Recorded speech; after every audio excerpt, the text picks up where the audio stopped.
Welcome to AWAI's Great Books Club with your host, Marcella Allison. I want to welcome everyone to AWAI's Great Book Club call for May. Our selection is The Big Leap by Gay Hendricks, and my special guest is a longtime friend of mine and a coach of mine also, Monica Day. I'm going to say, hey, Monica, and welcome to Great Book Club. Hi, I'm excited to be here. Monica and I met at AWAI. Monica, what was it, 2005? I think I figured it out. Please don't ask me. Which means we've been causing trouble for at least 10 years. And let's see, I think we have a picture of us causing trouble at a recent, maybe 2-3 years ago at boot camp. So Monica and I met at boot camp. We actually met at the mini boot camp for a boardroom, and then she convinced me to come to the big boot camp in October, and we continued to hang out there, and then we backed each other up on projects, gave each other feedback. She gave me a lot of encouragement in my career as I was starting out as a copywriter, and I just want to say, I really think that, Monica, that you've been just as important to my success as any of my copywriting mentors, because I think that the mind game is just as important as learning the copywriting. And if you're not taking care of both, then you can become a really good copywriter and not go anywhere, blow yourself up, shoot yourself in the foot, all the stuff we're going to talk about on this call that happens when someone finally makes their big leap and starts to have success, and it just more landmines than you can expect that come up. And for me, that's why I say I think the work that we did together around these issues is just as critical to my success as any bullet writing technique or anything else. And that's why I'm really excited that we're going to do this book together. I know we've talked about it a lot. We've kicked it around over the years together. But I'm really excited that you're on the call and we're going to do this together today. So I'm really glad you joined us. Thank you. Well, I'm just going to take that in. We're going to talk about that later. That's one of the techniques. Yeah, exactly. So this book is by Gay Hendricks, and I will just say a couple things about him, which is even though this book at first glance appears to be just sort of like completely woo-woo book, it's very grounded in not only research, but in his actual practice and study of the things that get in the way of our success and how to achieve our greatest potential. He has a PhD in counseling psychology from Stanford. He's a professor at the University of Colorado. He and his wife do many workshops together. And this book, I think we read it, Monica, right when it came out, because I remember getting it, sending it to you, both of us reading it, or maybe you got it and sent it to me like you do. I can't remember who found it first. But it's been part of the conversation you and I have been using for years now. And this book first came out in 2009. It's longer ago than I thought. And I will say this, that, you may be wondering, why am I suggesting that we read a self-help book in a copywriting book club? And why am I having a guest who's a coach talk about coaching and upper limit problems and life goals in a copywriting book club? And the truth is, because when you decide to make a big leap, whether that was when you decided to become a copywriter, maybe when you decided to come to boot camp for the first time, or maybe when you got your first client, when you take that big leap and you decide to follow your dreams, the rewards are huge, right? They're huge. And I love this where he says it feels effortless and creative and just plain good. It's so natural, chances are you don't even know when you're doing it. And for me, I think talking about the big leap has everything to do with copywriting, whether you think of it as the leap that you've made to go into copywriting as a career or the leap to be successful in this. And I think talking about what gets in the way of that is just as important. And the reason I picked this book is because, to me, what we say when we say the writer's life. Monica, I know you've even written promotions about this. We've been talking about what does it mean to live the writer's life in AWAI for many years now. And for me, I think that, if you said to Denise Ford, who I love dearly, if you said to Denise, what does it mean to live the writer's life? I think she could say the exact same thing. From AWAI and for me and from the Great Book Club, our greatest wish for you is to discover what you most love doing, to spend more and more time doing it, to enjoy the love, abundance, and success it creates, to bring it forth so it serves you and the rest of the world. To me, I think that is what truly living the writer's life for someone who loves to write and craves this with their big leap. I mean, to me, that's what the Big Leap is all about, and that's why we're reading this book. So I wanted you to have just a little bit of a chance, Monica, to tell, before we go into the upper limit problem, I wanted you to just ask you a little bit about your own Big Leap, your own background as a copywriter and how you went from being a copywriter to being a coach, and kind of how you see this book, why you feel this book is important. I know you said to me when we picked this call, oh my God, I could talk about this book in my sleep. I use this with my clients all the time. Why do you think this book matters not just to copywriters, but to all your clients? Many of them are not copywriters anymore. They were maybe in the beginning, but now you've got, anybody and everybody working on all kinds of great books.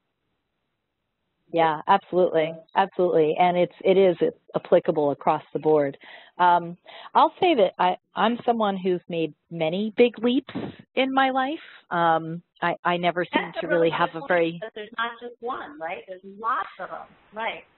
Yeah, absolutely. And becoming a copywriter was a big leap for me. That was, and to make my living as a writer for 12 years, so I found AWAI that launched what was, a 12-year, very successful career.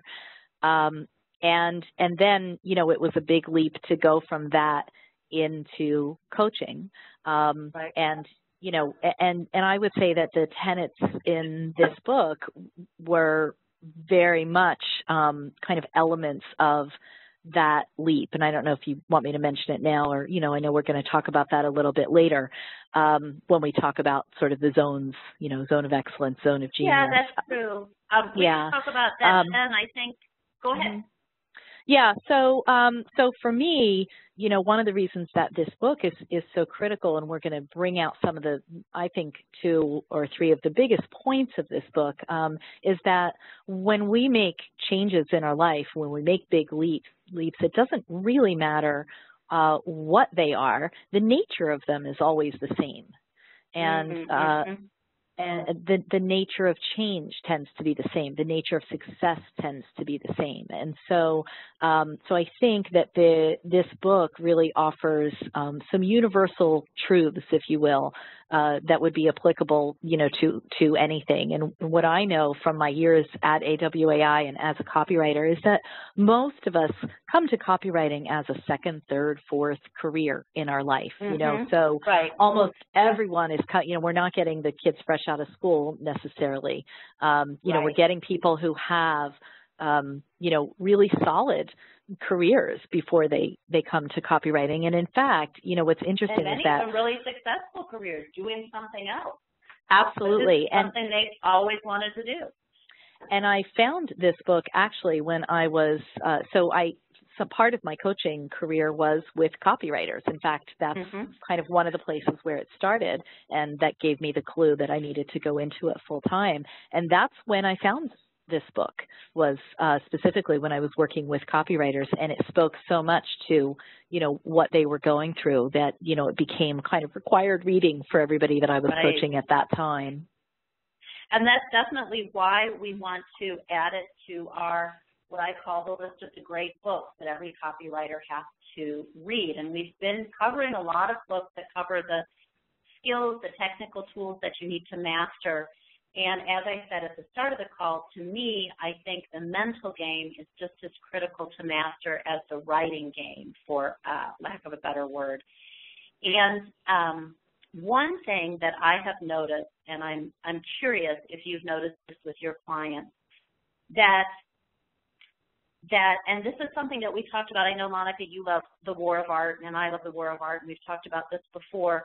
And something he said in that book is very similar, which is the bigger the leap that you're trying to make, so the bigger the change, the bigger the goal you're reaching for, the more that resistance will come up to sort of test you and kind of say, are you really sure? Are you really sure? Are you ready to do this? And for me, one of the ways that I experience resistance or a way that I've come to see it and understand it is through the lens of this upper limit problem. And to me, one of the ways that translates, and we're going to talk a little bit about what does that upper limit problem mean. But first, I just want to ask you, does that seem true to you that in your clients, when you're working with them, when you're coaching them, sort of the bigger their vision, the bigger the thing they want to go after, almost the more great the resistance or the reaction that will come up to stepping into that space? Does that ring true for you? I think I would largely say yes, with one little caveat, which is that sometimes a person's what we're calling upper limit is not necessarily for something to be bigger or more successful. In other words, everybody's upper limit, right? Sometimes, sometimes it's that, wow, I just can't let in that much love. Gotcha. Right? So an upper limit problem can come in something that seems as, sort of average and mundane as committing to a relationship. And it might kick in that I just can't see myself having that kind of, commitment or love. So everyone's is quite different. And so I think sometimes we won't catch it if we think, oh, it's only when I'm doing something bigger and better and, moving on. We have to be aware that it can be sneaky and enter into any aspect of our lives where we're not opening up to the fullest of what we could have. That's a really good point. I know we're going to talk about this later, but one thing the author points out that I find absolutely fascinating is that often we'll see somebody who's incredibly successful in the business world in sort of our left brain check off the boxes definition of he's got his own company, he's making $1 gazillion, blah, blah, blah. And then we find out that he has a horrible relationship with his children, or his marriage is a mess, or that in other words, success in one area does not mean success in all areas, which is something that in this book he sort of pushes us to give up that assumption that you couldn't both be successful in work and have a successful marriage and be a successful parent. But what he cautions us is watch out that you don't sabotage one area while succeeding in the other. And I think I like this because one of the things that we talk about in The Writer's Life is this idea of balance in all areas of your life and not sacrificing one for the other or sabotaging one for the other. So yeah, absolutely. One of the metaphors in this book that I think is so powerful and that you and I use between us back and forth as our shorthand is this idea of the thermostat. And I wonder if you can maybe just in a few words help our listeners understand what is this metaphor, the thermostat, what does it have to do with the upper limit problem, and how do we, what is this thing where we do when we reset our thermostat? Because for me, when we talked about this book and we discussed this metaphor, that's the image that I always keep in my mind when I'm doing these behaviors, right? I'm like, oh shit, I'm resetting my thermostat back down to my, 60 degrees, Yeah, absolutely. I can give you a very graphic example, which is when I found my own, which was about 2 or so years into my career as a copywriter. And I discovered that I was so excited about 6-figure copywriter. That was a bit of a holy grail for me. And And then, 2 years into my copywriting career, I became a six-figure copywriter. But what I didn't know at the time was that anything over 100,000 was for some reason terrifying to me. So that year, the year that I filled out my taxes and I made, I'll never forget the amount, $136,000. I went over my inner thermostat, overheated, right? That was too much.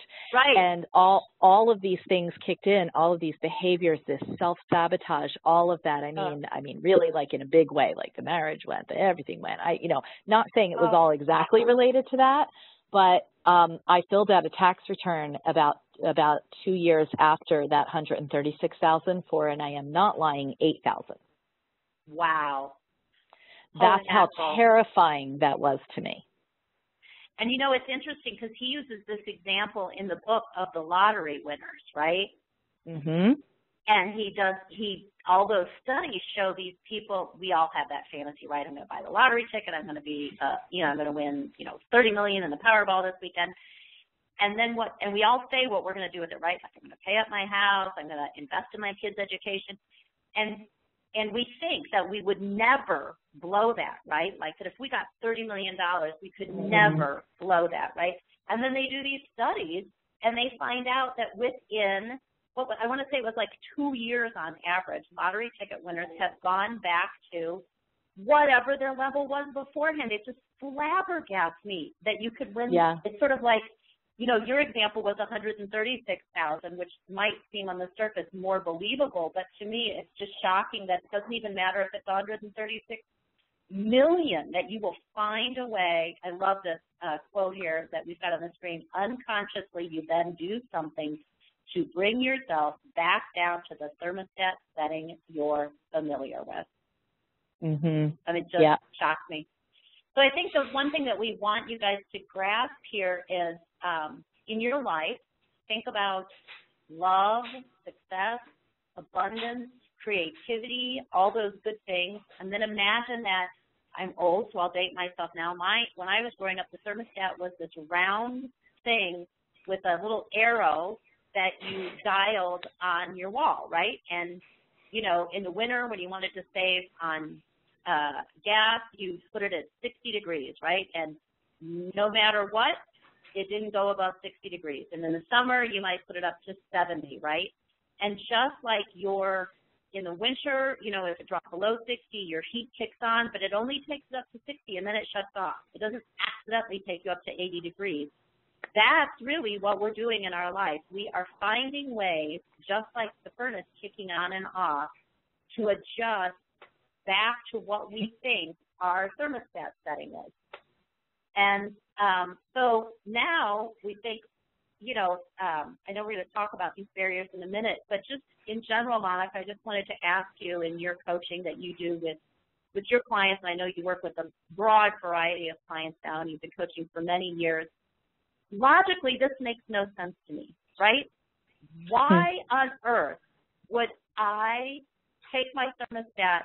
Why would I lower my thermostat? Why wouldn't I be warm and toasty in my house at 75 if that's what I want? Why would I walk around at 55 freezing in the winter? Why won't I let myself enjoy that? I mean, it just seems counterintuitive.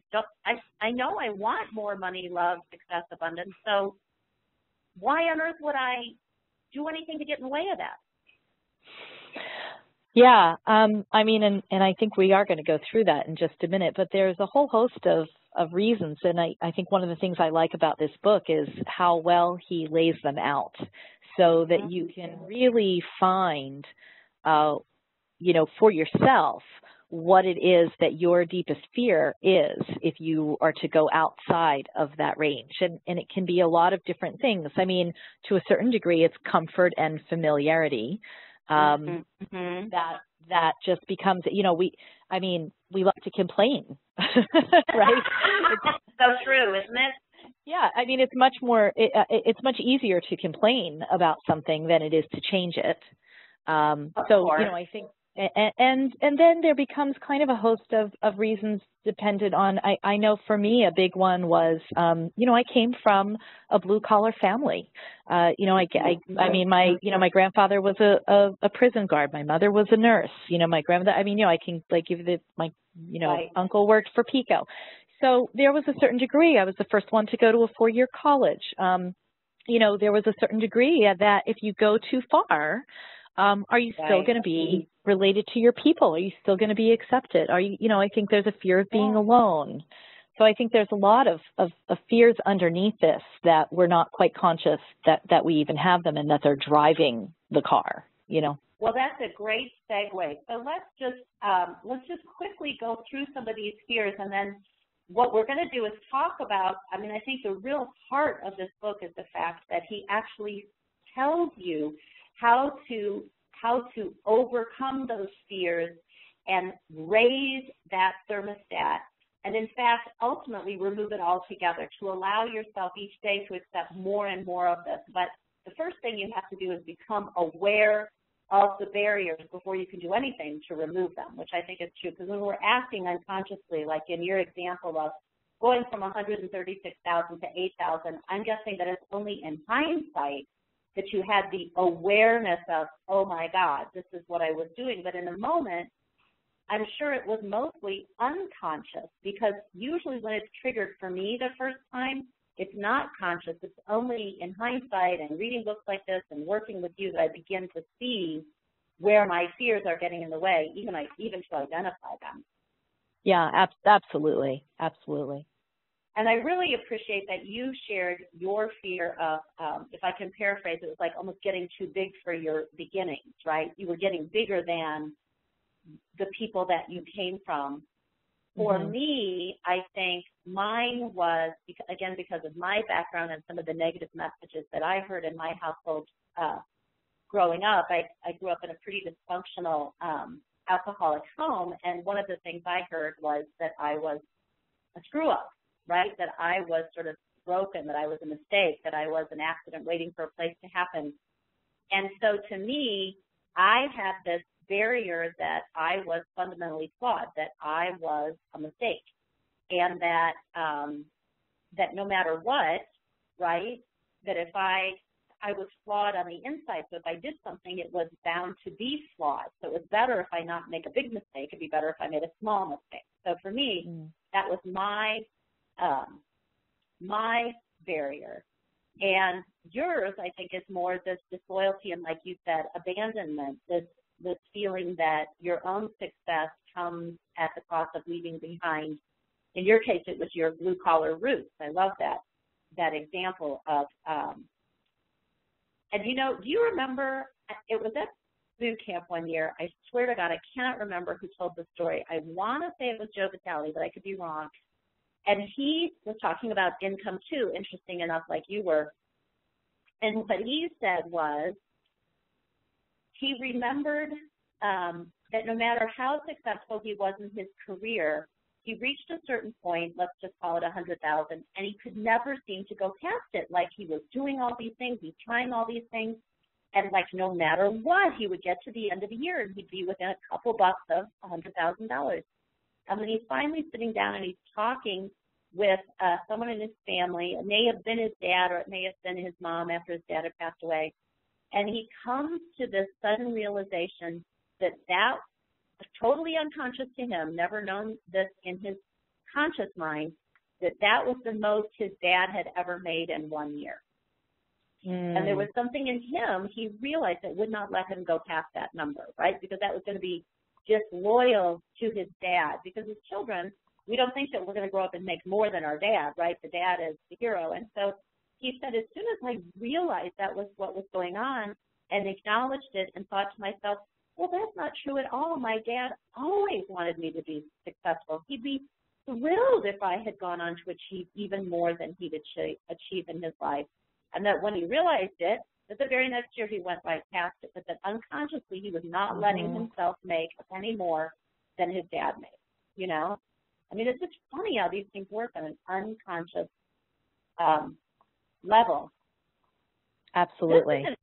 This isn't one I'm familiar with. I'm going to ask you if you these next two are ones that I haven't experienced firsthand, but I wonder if, obviously without breaking confidentiality, if you've seen this in any of your clients, this idea that you're a burden, and that if you get really successful, you'll actually be a burden on people, or your success will be a burden on them. That I read this differently. I see. A belief that you are a burden and can hold you back. That's interesting. The way I read this one, and who knows, but and I have felt this myself, is actually that being successful will be a burden for me. So in other words, yes. They're fun and happy and joyful. It'll actually be a pain in the ass if you become successful. Yeah, and I know people who are quite wealthy and they become quite introverted or secretive as a result, because then they're afraid people are going to be asking them for money, or if people know, am I always going to be the one to pick up the check? Am I right? Or being afraid of people's jealousy. That's a really big one. Oh, that's a real fear, right? Because we've seen people do that. Even when someone becomes successful in their career, there's people who are immediately not happy for you. Well, look at look at how quickly we crucify our celebrities. We build them up, we make them really big, and then wow, we tear them down really fast. And our politicians doing it. Yeah. Yeah, sure. That was really helpful. That kind of makes that clear to me now. And this one I thought was interesting. We didn't have this dynamic in my family, but I've seen it in my friends, the crime of outshining, where you're so good at something, right? Whether it's a musical prodigy or someone, you know what I mean? They're so good that everyone else pales in comparison. And I'm thinking of a woman that you and I both knew who was incredibly bright. I mean, brighter than every one of us in the room, and yet was terrified to tell us exactly how bright she was, or even let us see how bright she was. Yes. And I've seen that in many places. In fact, the coach that I'm working with right now is my coach. She told a story about how her family would say to her, because things came very easily to her, because she was bright, and that's just how she moved through the world. And she would just get this very, you don't understand. It all comes so easily to you, and she got this way of kind of hiding her gifts that came from that. And she said she got to a point where she would apologize. Oh, sorry. Oh, you weren't supposed to see that. Sorry. Wow. Yeah. I'm sorry I was able to do that faster than you. I'm sorry. Exactly. Yep. Oh, wow. Yeah. It's amazing the reasons we give ourselves for not being fully, as he will say later, in our zone of genius, not being fully ourselves and fully exploring and exploiting isn't the right word, but enjoying our gifts. We all have that thermostat. It's just sort of like which thermostat you got implanted in you, right? So somebody else, I have the old-fashioned dial model, and somebody has a really fancy, digital one, right, with the arrows up and down, and someone else has the energy efficiency one.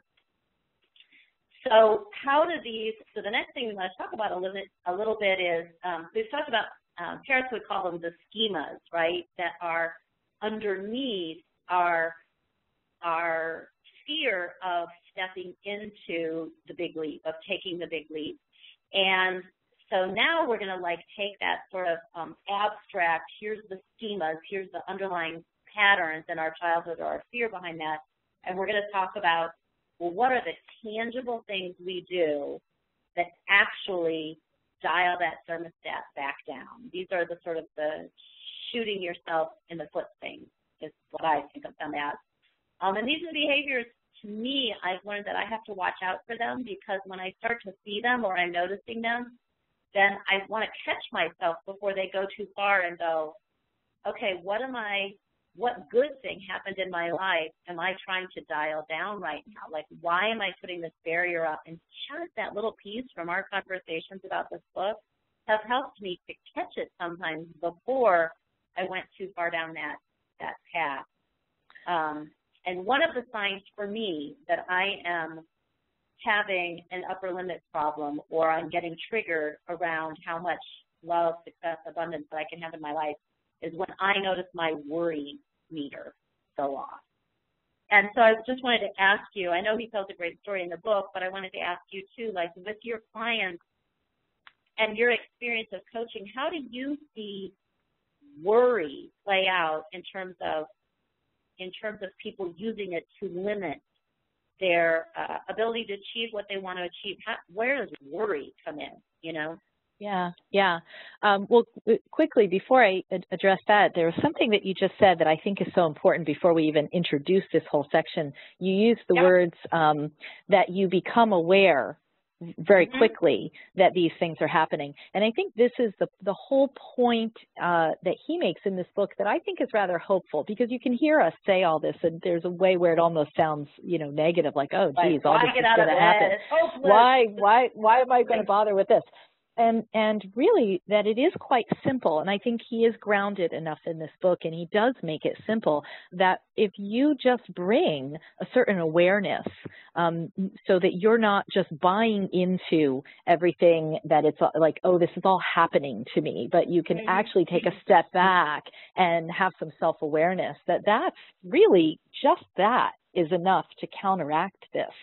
And I'm going to ask you for your own examples, because we were talking earlier and you gave this example of when you achieved success as a copywriter, your upper limit kicked in, but you weren't aware of it. You didn't have a framework or words or awareness around what happened. You just knew that 2 years later you were looking at 8,000. So once you had that awareness, now you're stepping into this role as a coach. I've watched you become increasingly successful as a coach. I've watched you work with some of the top coaches in the country. I've watched your clients expanding. How did you walk through this the second time? Because here you're on the cusp of becoming, one of the top performers in another field. And I'm sure this was coming up for you again. So what was it like to walk through it the second time, having the awareness from the first time? Well, exactly, and it's really making all the difference this time, because I'm not only aware, I'm hyper aware. and when you're not, I make you aware, and when I'm not, you make me aware. Well, and I think that's a perfect point, and I think that's such an important point. And I know from my years in AWAI, my years before that of working, with people in various capacities, that having a community, having a touchstone, having someone who can witness you is so important. I mean, that's a role that I certainly play for my clients, but I also encourage them to have surround themselves with people, so that when we are caught unaware, there's someone who is there really to check us. I do recall in a gentle, loving way, because they want your success too. Well, it's so funny you said gentle, loving way, though, because I was actually just chuckling a little bit at the time that I believe that I threatened to hang up the phone, get on a plane, come to your house, take you out back, and beat you. Excuse me or beat me. I can't. It was one or the other. One or the other. So, yes, but in a loving way. So yeah, I think that is also a really important element. And I think one of the best things that we've been able to do for each other, and especially that you've done for me, and then moving from just our one-on-one relationship to being in a group of other female entrepreneurs, which included some copywriters, but not all copywriters, we actually encouraged each other to break through that upper limit barrier and to push past those points of resistance and point it out to the other person when we could see. Even sometimes it's just a question like, do you think, sometimes you and I just use the shorthand to each other. You'll say to me, do you think this could be an upper limit problem? Or I'll say to you, do you think this is an upper limit thing? And just having that shorthand from this book, sometimes just noticing it will go away. I know this sounds woo-woo, people, but trust me, this really has made all the difference in my being able to go from from an aspiring copywriter to someone who's working with all of my dream clients, speaking at the conferences, having lots of friends and connection, and really feeling genuine and at home in my success instead of feeling like I'm a fraud and a fake and everybody's going to see me, with that, as if I'm naked in front of the audience, but feeling more genuine and more real. Absolutely. So let's just talk about a few warning signs here. So talk to me, why is worry a warning sign? Why is excessive worry a warning sign? And the story he tells is about, I won't get this exactly right, you can correct me if I'm wrong, but he has a big success at work, and it happens in the morning. And then in the afternoon, apropos of nothing, out of the blue, he becomes convinced that his daughter is homesick and miserable at summer camp. He's just absolutely convinced that this is one of those, like, hidden signals a parent gets from their child. He gets on the phone, he's calling the director of the camp, and he's demanding to make sure she's okay, and then finally the director calls back, and it's sort of like, she's really happy, she's swimming, she's having a time of her life, right? Right. And that's when it hits him. It's like, oh my God, I was so happy, successful, fulfilled in my work this morning. It was more than I thought I could handle. So my brain adjusted my thermostat by inventing this completely out of the blue worry where I became convinced that my daughter was miserable at camp and something was wrong. Yep. And I do that too. I will catch, and so now all I try to do is when I'm starting to really worry about something, and trust me, there's some things in my life that I really could worry about, but when I'm worried about something, I just try to pause for a minute and think back over the previous days and weeks, sometimes even as far back as a week, to say, have I had a recent success or triumph or moment of happiness in any area of my life that was almost too much for me to handle, like,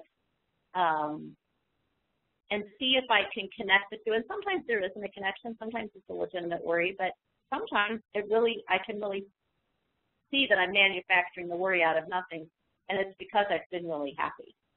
Yeah. Well, the thing about worry, the shortest shorthand that I know to cut through worry is just that there's nothing about worrying that's in the present moment. Worry does not exist in the present moment. And so really, and I think you can probably, as you go through some of the other ones, it's a good shorthand for that as well. Anything that is pulling, if you're having a big success, in the present moment, that's what's happening in the present moment. If you're pulling yourself out of it, it's just that there's something about it that's too much to feel. And so, you're going to use worry to go somewhere else. So there you have it. That's good. The next one, which is easy for all of us to get caught up in, especially in this industry where we have to receive criticism, is a lot of self-criticism and blame, So you get your first critique back, and it's really easy to go to, I'm not good enough, I'm a terrible writer, why did I ever think I could do this? And you just throw yourself into self-criticism, when really the criticism was not meant as a criticism of you. It was simply constructive feedback on your copy so that you could improve as a writer. But it's really easy for us to do this and throw ourselves into the vat of self-criticism. The next one, Monica, I know is one that you're always working with your coaching clients on, and it's one you brought up in the start of the call when you said, I'm just going to accept that. So talk about, just real quickly, tell me what deflecting means when I say, Monica, I'm so glad to have you on the call, and you've made all the difference in my career, and what's the difference between deflecting and saying what you did, which was, thank you. Yeah, well, this is a big one for me right now, because I'm expanding quite a bit, and my practice is almost completely by referral now, and so I get a lot of praise right now, a lot of positivity, people saying a lot of really amazing things, and it's really something that I'm having to sit with to say thank you, and also to really take it in, and I think that there's someone accused me of this. It was actually quite painful and quite true, which is they accused me of having false humility. And they said, ouch. It was a trip. And it was like, and they said, that just really doesn't look good on you. Oh my God. Oh my God. Yeah, and I had to take that in, and that was really a way that I was not willing to feel, you know, kind of everything that was possible for me and walk into it and accept it. And so, yeah, that can be a big one. And, you know, I think in the copywriting field, like really take a look, too, when you get that first control, when people, you know, say really incredible things about your copy. You know, are you saying, aw shucks and looking at the ground, or are you willing to just take it in and say thank you? What package can we do next together? That's a really good point, because some of us are prepared for the criticism, but we have no idea what to do with the compliments. No idea. Yep. I love this squabbling. This cracks me up. And I will say this. I have noticed that when I started to have really big successes in my copywriting, I will admit fully I was picking a lot more fights with my husband. And that's why I like where he says, look, it's not limited to one area of your life. It's not just that if you get too successful in work, you use the thermostat to dial down work. You might get really successful in work and so decide you're going to dial down the thermostat in your relationship, because how could you possibly be happy in work and your marriage at the same time? Heaven forbid, right?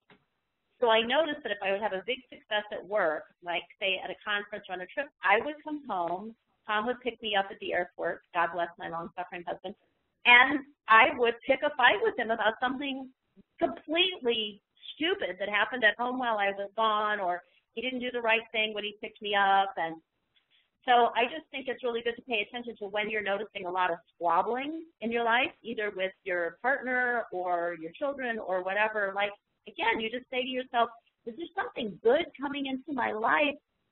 Like, did I just get a control? Did something really positive just happen? Did I just have this amazing experience at boot camp and connected with all these people and felt so charged up about my career that, frankly, it scared me, so I had to come home and, you know, mess up my house by arguing with everybody?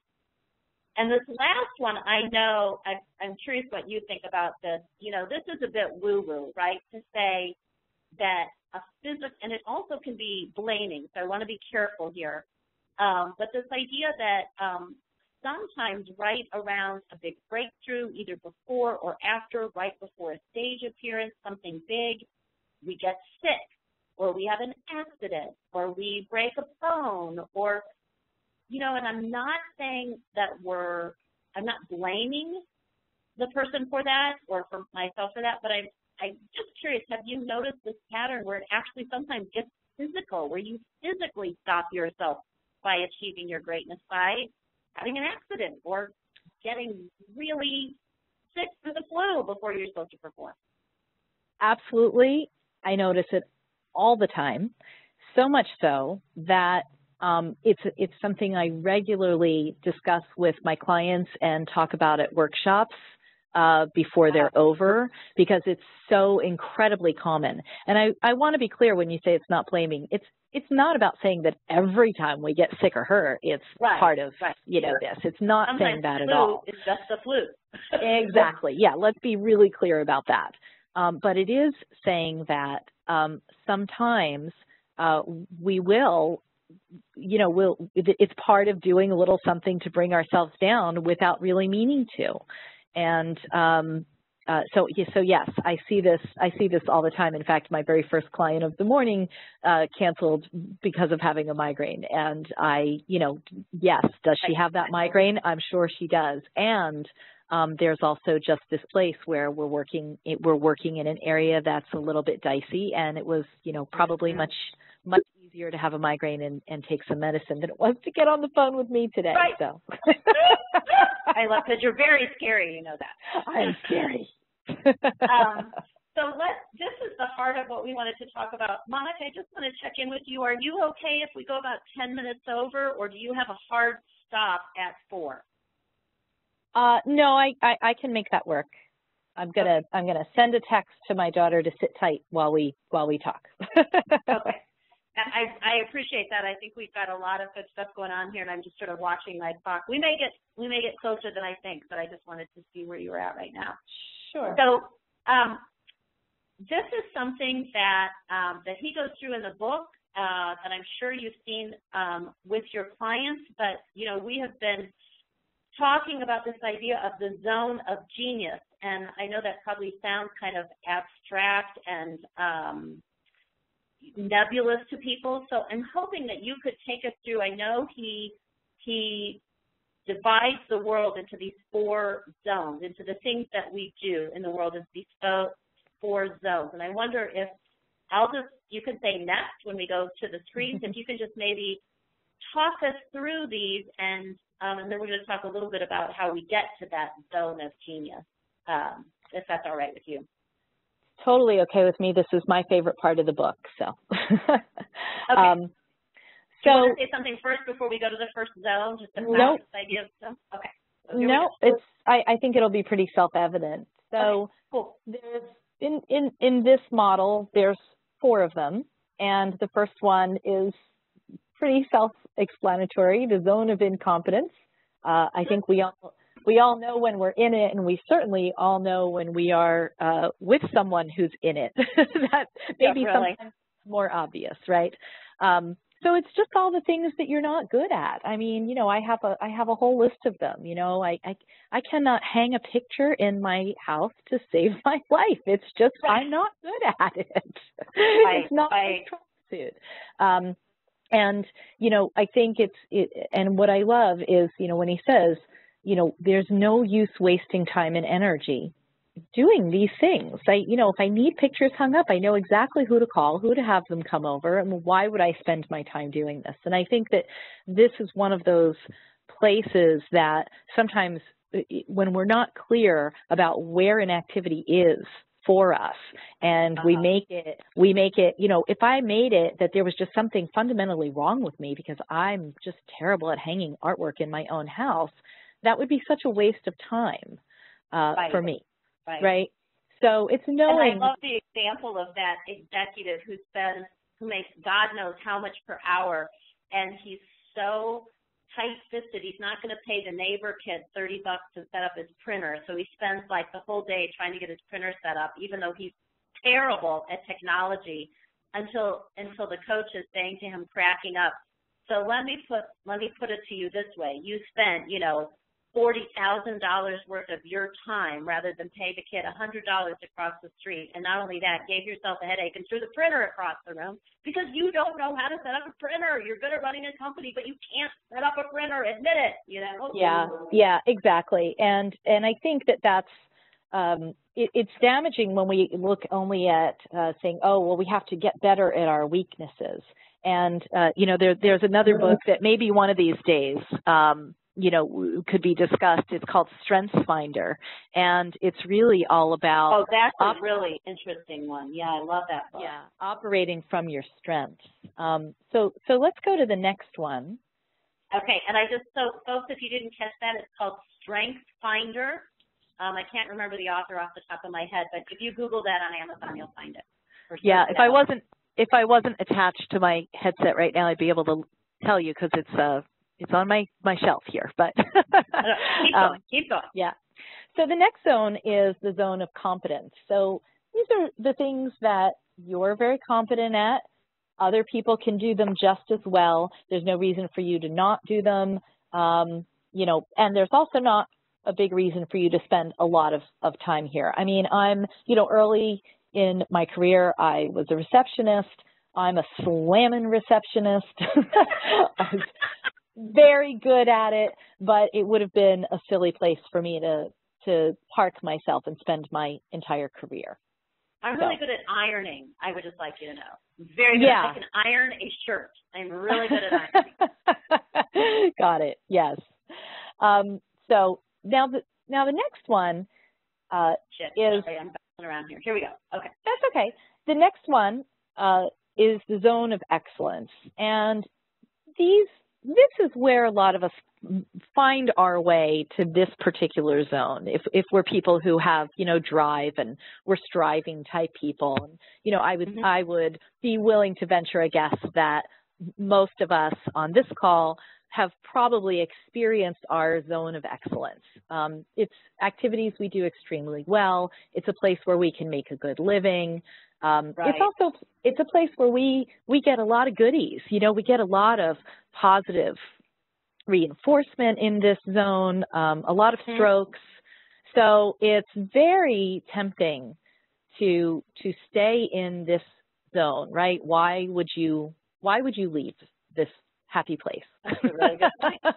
You know, I'm guessing that there's a happier place ahead.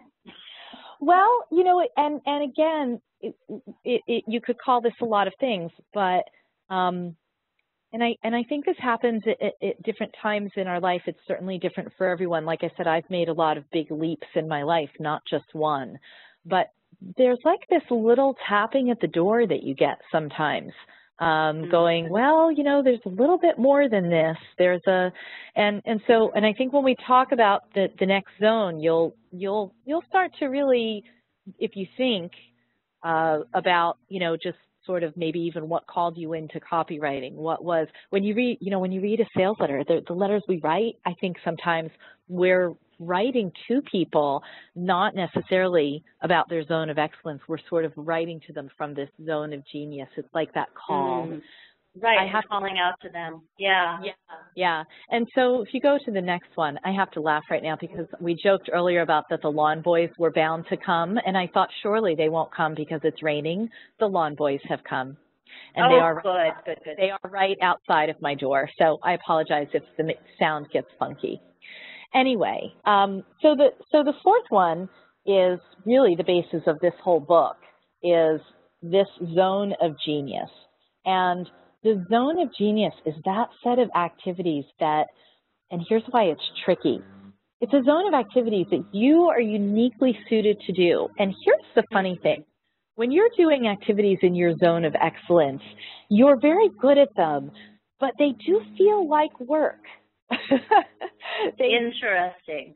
And that's why we think that that's the place for us to be. It's like that satisfaction of a hard day's work, right? And that can feel good. Right. Here's the tricky thing about the zone of genius. The zone of genius is that place where, because you're uniquely suited to do it, it's your special gift, it's your strength, it actually doesn't feel like work when you do it. It's something that you would do if no one was paying you. Wow. You would just do it anyway. I can certainly say that about writing. I mean, I journal every morning and nobody pays me to do that. I mean, I can't imagine a world in which I don't write every day. Yeah. And he says on here, your zone of genius beckons you with increasingly strong calls as you go through your life.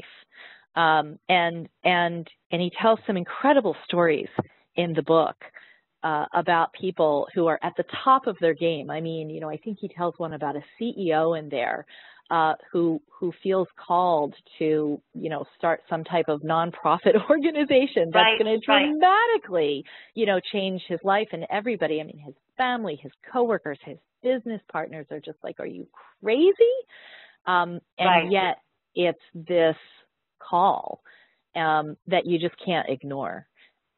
So that and I love what he says that, you know, in this conversation about understanding the difference between the zone of excellence and the zone of genius. I think the reason he calls one the zone of excellence is because it's things you are really good at. And so people would really like it if you would keep doing the things you are really good at. And it makes their lives easier if you keep doing them. They almost don't want you to take a big leap because it will upset their apple cart, not just your apple cart. And I'm thinking of the call on so many people who have probably experienced this when they felt really called to become a copywriter, to write for a living, to maybe even write about something that they've been doing for a living, but now they would really like to write about that, to write sales letters for it, to write marketing materials for it, to write ads for it, whatever the case may be. And I am betting that as soon as they said to someone, you know, this is what I want to do. I mean, I was a venture capitalist before this, and venture capitalists make a whole lot of money, right? And when I told them that I was going to become a copywriter, they were like, what? You're going to go write copy? What's that? You know, and now that I make as much as I made as a venture capitalist, I can say that I am happier, I'm more fulfilled, I love what I do, and I don't stare at a spreadsheet all day doing company analysis. I'm actually working with entrepreneurs. I'm creating ways for them to grow their business, but I'm doing it in the medium that I love, which is not Excel as much as I love those neat little boxes.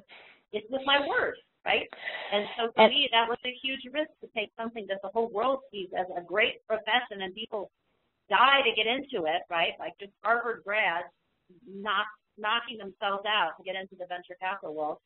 And I was like, no, this is not what I want to do. I want to write, you know? Absolutely. And I think the point you made is so perfect, too, because you're in your zone of genius in the work that you do, you have become one of the top copywriters in the industry. You have equaled what you were making in your zone of excellence, right? But it was a risk to get there. And that's the tricky thing, is that if you are operating in your zone of genius, you are likely to be more successful. You are likely to far exceed what you were doing in your zone of excellence. And, you know, I almost feel like I should whisper this. Probably it will feel a lot less like work. It'll be a lot more enjoyable. I mean, honestly, even though I loved my years as a copywriter, but it was work. I struggled with deadlines. I struggled with, really feeling like, got to get up and make the donuts, got to get up and write the copy. That wasn't the thing for me. But I never, you and I have talked about procrastination. I almost never experience it anymore because I just get up and I absolutely love what I do every day. So that's a good thing to remember. So why don't we go through, because I think people are like, well, how do I know? Yeah, how do I know? How do I know? How do I get there? So he breaks it down. It's so simple. These 4 questions. The first one, love. What do I most love to do? What can I do for long stretches of time without getting tired or bored doing it? I think, that's a great first question. The second one, work. What work do I do that doesn't seem like work? I can do it all day long and not feel tired or bored. I find now I have to stop myself. Like I'm consciously needing to set limits just because my kids would like to see me. But I could do this. Right. I could do this all the time. Right. Satisfaction. Yeah. Go ahead. I didn't know if you wanted me to run through these. The highest ratio of abundance and satisfaction to amount of time spent. Even if I only do 10 seconds or a few minutes of it, an idea or a deeper connection may spring forth that leads to huge value. I love this idea of the ratio of abundance and satisfaction to amount of time spent. Yes. And I think that's true for me when I have a really solid writing session, when I overcome my fear of the blank page, which is sort of a different fear than not being in my zone. But when I overcome my fear of the blank page and I actually do the writing itself brings me enormous satisfaction. What's that funny thing? Everyone wants to have written, nobody wants to write. Like I'm really satisfied when I finish a writing session. I just feel really satisfied. And I think this last one, Monica, why don't you take this one? I think this one is really key. Yeah, and just a very quick, to tie it into the upper limit problem, that last one of satisfaction is one of the reasons why the zone of genius and the upper limit problem are so connected, and that's why they're in the book together, which is why I wanted to just take a quick moment here. Because if you can imagine that the highest ratio of abundance and satisfaction to amount of time spent is going to get you to your upper limit very, very quickly. So that's one of the reasons why operating in your zone of genius is going to catapult you into your upper limit faster than you can say jump, is because of this. So I wanted to make that point. And this is because how many times have we seen a copywriter make some huge breakthrough and we're like, oh my God, they're on the path, they're going to go. And then all of a sudden they'll have a moment of sabotage because I think you're right. They took off so fast, they hit their upper limit, but they didn't know they were hitting it. Just like your example where it took you a while to figure out what happened. You're like, how did I go from it, I mean, I'll be honest, I'm cringing a little to think that any of my past clients in copywriting are listening to this going, oh, that's what happened to her. But, you know, it happens to all of us. And I've been in this situation, too, where I almost scare myself with my success, and then I have to back up and realize what's the anxiety coming from. And it can manifest in so many different ways. And this is why I so much wanted to do this with the book club, because forewarned is forearmed. Mm-hmm. And when you know what these behaviors are and you know what these triggers are, then you don't have to act out unconsciously. You can do the things I do, which is I ask myself now, oh, what's going on here? Is this an upper limit thing? What am I doing here? And I can change in that moment, or at least have a discussion with you or with somebody else and work through it before it becomes a self-destructive pattern. Yep. And I think that's critical. So on to the last one. Yep. What is your unique ability? And, you know, really being able to be honest about that. That's why the false humility issue earlier, you know, that came up. Right. That's why you have to be able to see yourself clearly. You have to be able to look at what it is that you're doing that is a gift that you have. You know, it's interesting because for me, you know, my writing is definitely still, you know, we joke in coaching circles and say, what's your superpower? You know, writing is still absolutely my superpower. I've just learned that copywriting and writing for others is not the best use of my superpower. So I wasn't too far off. I use my writing in very different ways now. Yeah. Right.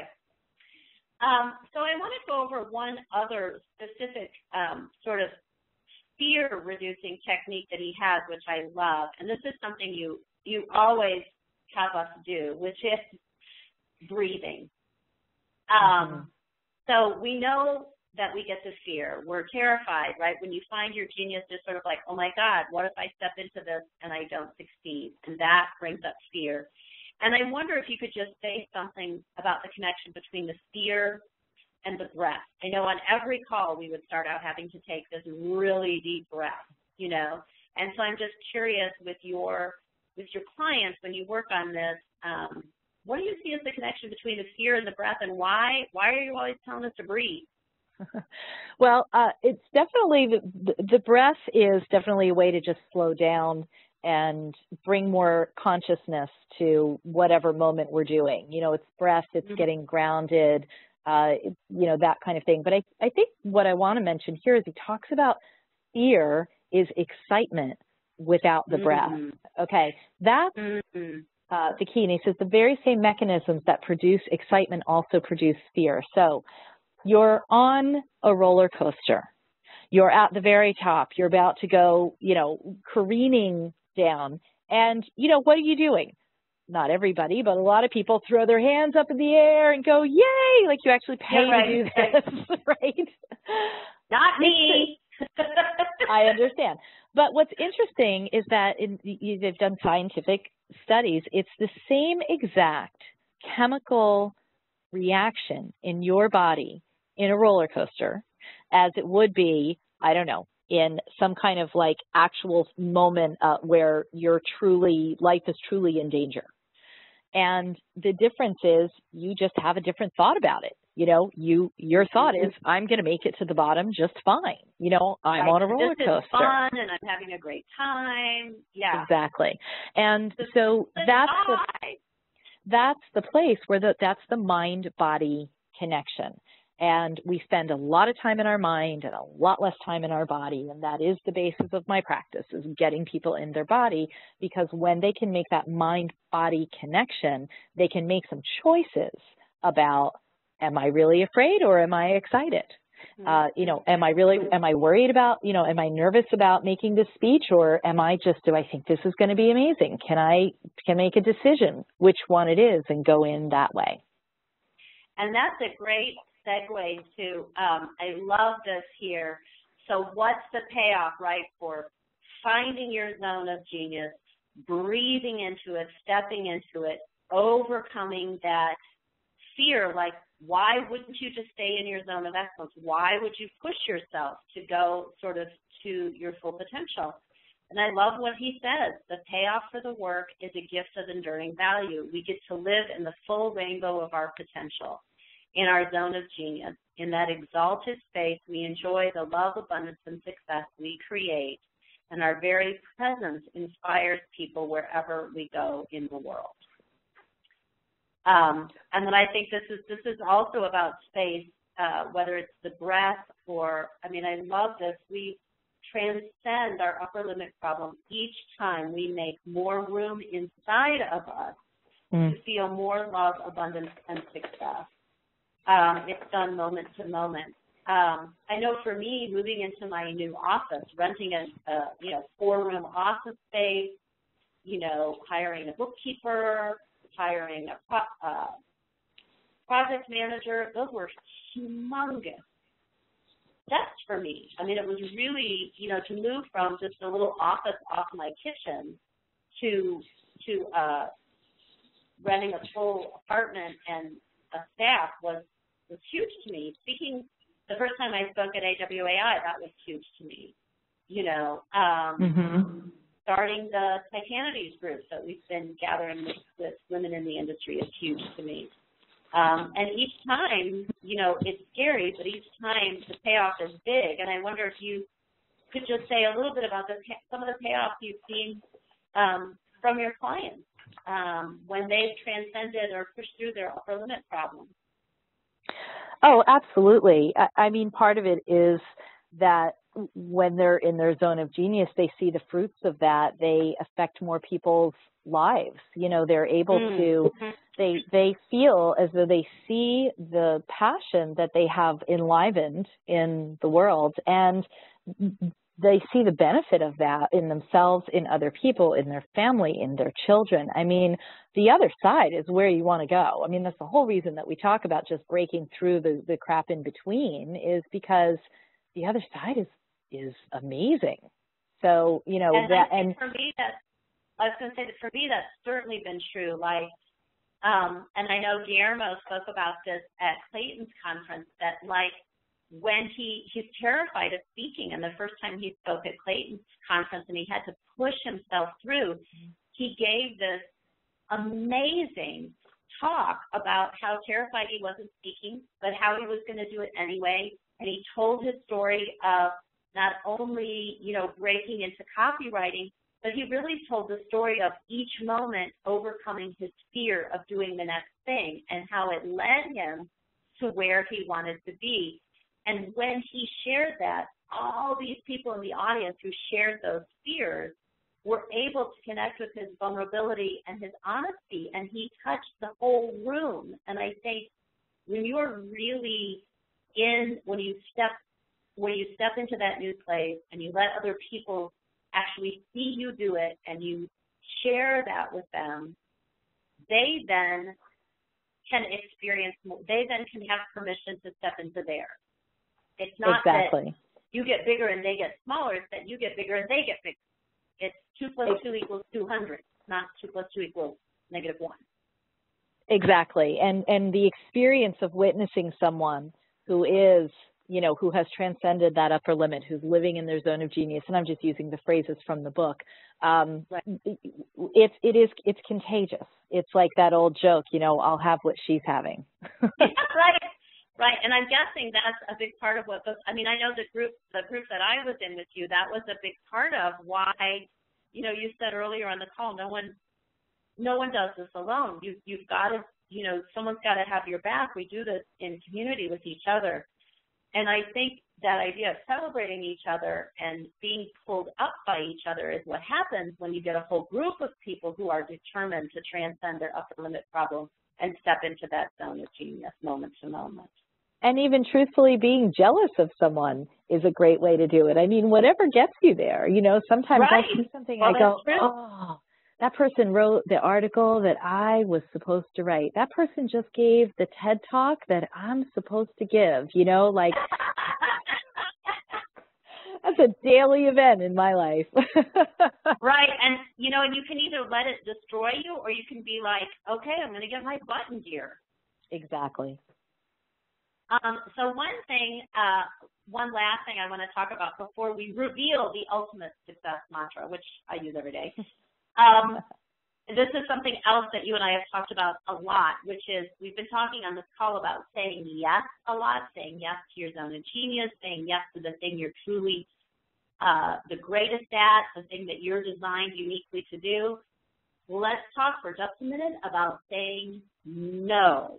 So how is saying no just as important as saying yes when it comes to operating at your zone of genius? Yeah, I'm sorry. No, sorry. I'm managing picking a kid up late, like I said earlier, so I was kind of managing that for a minute. I managed to catch you in the 1 minute while you're talking. Of course you did, but the answer to that is pretty simple, which is that yes and no are related. And until we can say no, we can't truly say yes. So practicing being able to say no is critical to saying a genuine yes. Those two things go together. And so all of the no's that you say are just going to make room for you to say a yes that has no reservations. And if you look at how often we say yes with reservations, all the time, and how much space that takes up, and he says it very well here, it does not serve your genius. You have to say no to anything that does not serve your genius. You know, it's funny, I took a plane ride home and I was having this kind of little bit of a breakdown, and I could have gone one of two directions. I could have made some new proposals for some new clients, and it seemed like maybe that was the thing to do. And you know what I did instead? I spent 5 hours cleaning off the dead weight.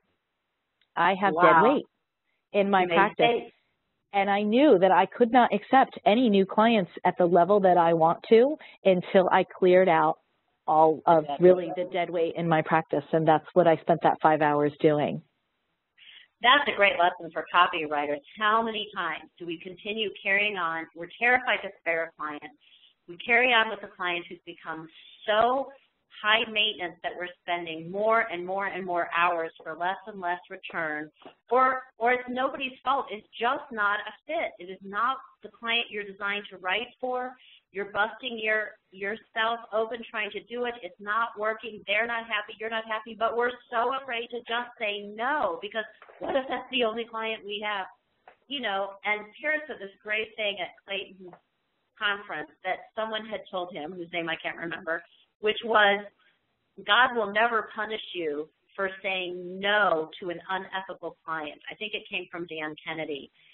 So that's another reason where we're afraid to say no because we think we need the money, but something just doesn't feel right about the situation, and we say yes, and then pretty soon we're in a sticky wicket, right? Like you've got to be willing to say no to the situations that don't serve you, or you're never going to get the clients that you want in the situations that you need. Exactly. I want to wrap up with our ultimate success mantra here. And then, Monica, if you need to slip off the call, because I know you have children waiting, I can wrap up with our winners and our announcements for next month. That'd be great. So I just wanted to talk about the ultimate success mantra. So he actually gives it to you in the book, and he talks about how to meditate with this. And it's very simple. It just says, I expand in abundance, success, and love every day as I inspire others to do the same. And I realize this sounds really woo-woo, but one of the things I love is when he says to you, look, say this in your mind, just say this in your mind, and then notice how your mind will immediately, within the next 3 minutes, start to throw up at you all the objections. Well, you can't be successful. You don't know how to write. You haven't even finished the course yet. Well, you can't make a lot of money at this because you haven't figured out how to do, the right clothes yet. You can't have love and success in business. Your wife, your whole family life is going to have to fall apart if you actually get successful with this copywriting thing. Like, just notice how the chatter in your mind is going to constantly tell you you can't have this. And he said, just listen to it, take a deep breath, and then say it again. And I think there is nothing so powerful that helps you notice where your upper limits are as to say a statement like this that removes them, right? And see what your brain starts to chatter back at you as to why you can't have them.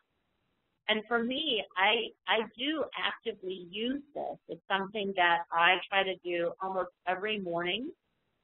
And I have found that it has really helped me to overcome that sort of projected image from my family upbringing that, you're a screw up, you can't have this, you can't do this, you'll never be able to figure this out.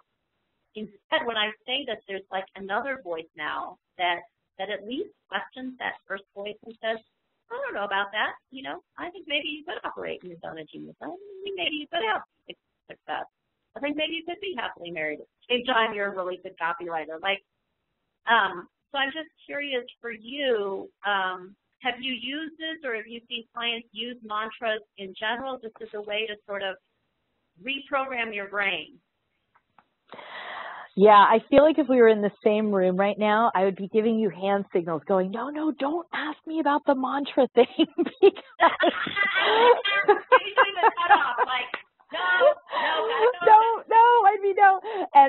Because this is just me, and it's funny because I would probably be pretty woo-woo by some people's standards, and even I have a line I have to draw, and I have to be honest that mantras are just not the way for me and not something I work on with my clients, and yet I know that it works for you, and I applaud it if it's right for you.